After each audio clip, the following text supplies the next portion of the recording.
Now guys, I promised to keep you in the loop about anything I'd hear about the new CLA, and well, here it is, out of camo, and I've got the new key as well, and it's even slightly smaller than I was expecting. Let's go check it out.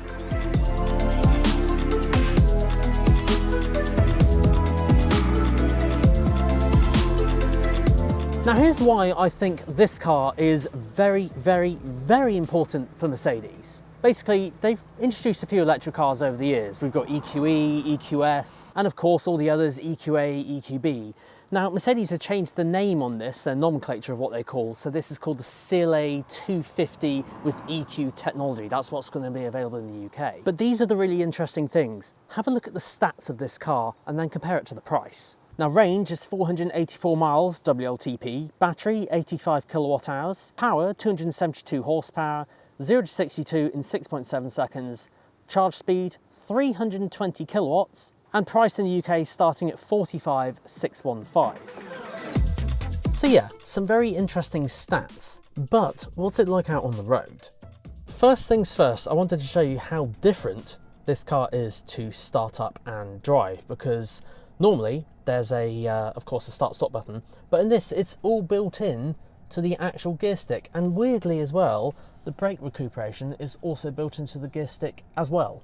So yeah, completely different. Obviously, as you can tell, I'm on the left-hand drive. I know some of you in the comments are going to be like, you're on the correct side now. To start this, foot on the brake, down for drive, and it just starts. Then we've got the power steering and everything's all on. So away we go. Now, you have to bear with me because sadly I don't get a huge amount of time in the car today. So this is very much a just kind of first impressions of the CLA on the road.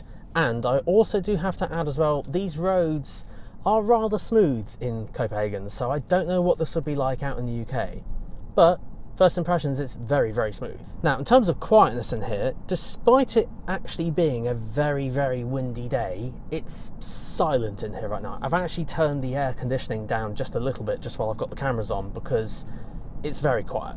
And I've actually had to try and find a shady spot to film today's video because it is that windy, as in it's blowing stuff around everywhere. It doesn't look it, but it really is. Just for the past few minutes or so, I have actually been a passenger as well, so someone else has been driving, and I've been checking out the screen, and yes, you can even put YouTube over on the screen over there. I'm sure I'll check out the multimedia system in a lot more depth in another video in the future. But considering we've been on the motorway and of course on these lovely country roads now, it is rather smooth and very quiet. And we even did check as well, it hasn't got double glazing, and that surprised me. So I thought it would, but it is only single glazing, and it is still rather quiet in here. You could whisper in here.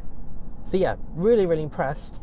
Again, I don't know if that's because of the roads we're on, because they are rather smooth, but we'll have to try that out when it's out in the UK.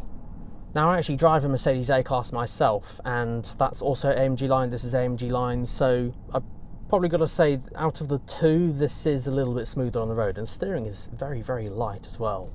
Now, also something that's a bit different is the steering wheel. So it looks the same with the kind of twin spokes here, but there's a lot less stuff that you can do on this instrument cluster here. Let me just increase my speed back up to 60.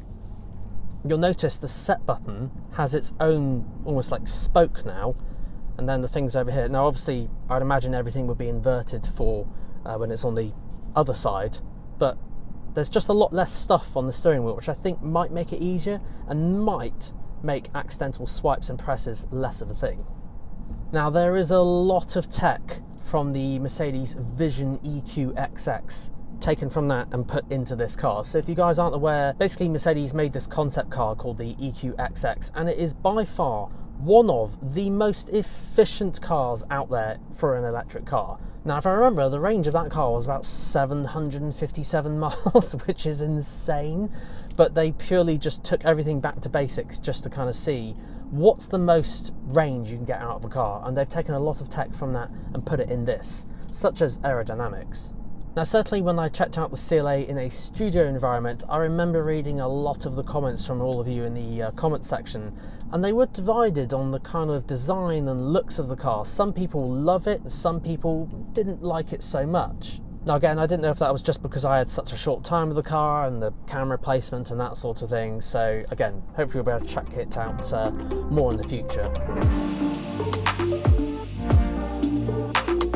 Also, there is one very important thing that has come to light, and that is Mercedes-Benz's decision to make this an 800-volt architecture car. This comes with a load of benefits, which allows the car to charge at speeds of up to 320 kilowatts. In English, this means you can add up to 200 miles of range in just 10 minutes, which I've got to say is very, very speedy. However, because there is no voltage converter built into the car for the UK market to bring it down to 400 volts, this car will most likely only charge on public stations rated at 150 kilowatts or higher, or thereabouts. Plug it into a charging station that has a slower speed on the CCS port, then it might not charge. Home charging or anything on the Type 2 connector would be absolutely fine, but this is something that I will have to test for the full review. EV owners can vouch for me here. In most cases, you don't want to use public chargers due to their very, very expensive recharging costs. For example, charging this CLA at home for me off-peak would be around £6. But then use a public charger literally just down the road and it would be an eye-watering £63.75. I know which one I'd rather use. Apparently the new MBUX multimedia system will only show you the charge points that you can charge at, so it should eliminate any confusion when doing long road trips. But of course I'll keep you guys in the loop to see if it gets in the way for this potentially being your next EV. And speaking of MBUX, I wanted to clarify something around MBUX and MBOS. For those of you who have been watching videos about the CLA, you will have heard of the term MBOS. Now technically speaking, this has MBOS in it. This is basically the architecture that Mercedes are using to run the whole system. It's kind of like the brain of the car, like behind the screen. But most importantly, it still is MBUX, believe it or not. So MBOS is what's powering it behind, which even has Google Maps on the screen now, which is quite cool. But this is technically MBUX. And this being MBUX version 4. So this certainly has a lot of new tech in it, and yeah, I think I will have to do a completely separate video on it, which is why I'm going to save it for another video. And obviously not easy for me to do while driving. Now another really interesting thing that I found on the efficiency side of things is to do with their heat pump. Now some of you may know that of course electric cars, they need to make their heat to, of course, heat or cool the interior. In a modern EV, they'll have a heat pump. Now what it does is something quite clever. It basically takes the waste heat from the e-drive, so the electric motor, and of course the battery, but then also ambient air as well. But apparently now, only a third of the power is needed to power that. So I've got the climate control at the moment because it is quite toasty outside in this sun, despite it being windy.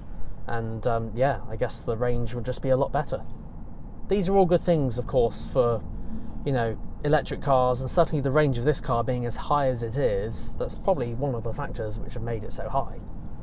Now guys, what I thought I'd also explain as well is the electric motor variant I'm driving right now, and that is the CLA 350 with EQ technology. So those of you that know, at the time of recording that isn't available in the UK, there's only the CLA 250 as you see here. So yes, I would love to launch this one, and to be fair, I haven't actually found a suitable road to do it because there's speed limits here, and well, I mean, the 350 is not out yet, so it's probably pointless me doing that, so I'll obviously have to save that for the actual full review. But one thing that's rather interesting is that they have 2 gears. So yes, this actually has a gearbox, and I've not felt it change gear. And there's this chart which I'll show you here. This is what they were talking about with efficiency, where it will change gear at certain points and in different scenarios. So I don't think there's a way to actually tell. You can of course adjust the brake recuperation, which is strangely on this stalk here compared to other Mercedes. So guys, you have to let me know your thoughts on the CLA. Will you be ordering one? Will you be considering one? I am curious. Jump in that comment section and let me know down below. And if you have any questions, if I know the answer, I'll of course reply to you all and let you know. Guys, thank you so much for watching. Until next time, see you then.